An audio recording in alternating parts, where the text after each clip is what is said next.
Chapter 9 application of trigonometry example number 3 करने जा रहे हैं। उसके अंदर क्या बोला है, आई गर्ल है जिसकी हाइट कितनी है आपके पास 1.5 मीटर है। अगर लड़की को क्या मान लिया अपन ने, ए बी मान लिया है। सबको पता है लड़की कहाँ पे खड़ी होती है, जमीन पर होती है या नहीं होती है। उसके सामने एक चिमनी है, क्या है चिमनी को क्या मान रहा है, सीढ़ी। क्या मान रहा है, सीढ़ी। अब लड़की और चिमनी के बीच की दूरी क्या है 28.5 मीटर। 28.5 मीटर समझ में आया या नहीं आया। अब अगर लड़की की आंख से, यानी लड़की की आंख से उसका जो एंगल ऑफ एलिवेशन है, एंगल ऑफ एलिवेशन यानी उन्नयन कोण है, वो आपको कितना दे रखा है 45। कितना दे रखा है 45 डिग्री दे रखा है। तो आपको क्या करनी है, हाइट ऑफ चिमनी फाइंड करनी है, यानी चिमनी की ऊंचाई क्या करनी है, फाइंड करनी है।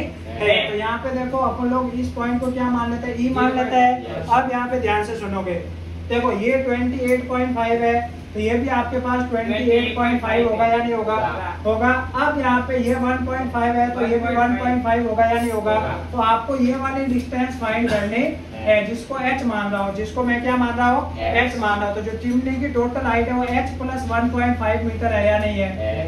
आई बात समझ में। तो इसको अपन एक बार रफली समझ रहे हैं, अपन कॉपी के अंदर लिखा इतना इम्पोर्टेंट मतलब तरीके से नहीं समझ रहे हैं। तो देखो जब भी यहाँ पे देखो बेस आपके पास कितना है 28.5, परपेंडिकुलर फाइंड करना है, तो कौन सा थीटा लगेगा, tan थीटा। जो क्या होता है परपेंडिकुलर अपॉन बेस होता है या नहीं होता है।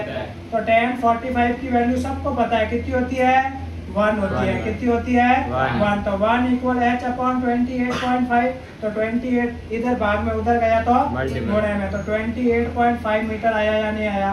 अब x की वैल्यू आपके पास 28.5 मीटर। टोटल चिमनी की हाइट फाइंड करनी है, तो 28.5 प्लस 1.5 तो 30 मीटर आया या नहीं आया। तो चिमनी की हाइट आपके पास कितनी है 30 मीटर है। ये आपको ऐसे शॉर्ट्स अगर आपको समझने एग्जाम्पल कम समय में, आप हमारे चैनल को सब्सक्राइब करें और तुम लोग भी करना, ठीक है ना, और घर वालों से भी करवाओगे और कमेंट जरूर करना जो भी डाउट आए।